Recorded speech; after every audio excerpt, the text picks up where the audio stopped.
Saudi আরবের প্রতিটা অলিতে গলিতে রাস্তাঘাটে দোকানপাটের সামনে বাসার সামনে এরকম পানির ফিল্টার দেখতে পারবেন, যেগুলো নিজস্ব অর্থায়নে মানুষের সেবার ক্ষেত্রে বসানো হয়। সৌদিতে যে পরিমাণ গরম, তো এরকম ঠান্ডা পানি পাইলে বা ঠান্ডা পানি খাওয়ার পরে সবাই মন ভরে দোয়া করে। নিঃসন্দেহে এটা একটা ভালো কাজ, এতে কোনো সন্দেহ নাই।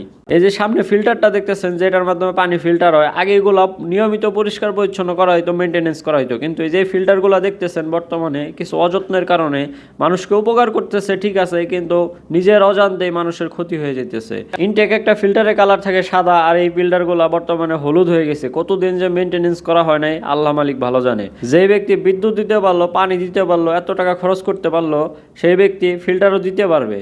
দেখেন, সব যে খারাপ এমন না, অনেক আছে এখনও মেনটেনেন্স করে, অনেক আছে যারা মেনটেন করে না।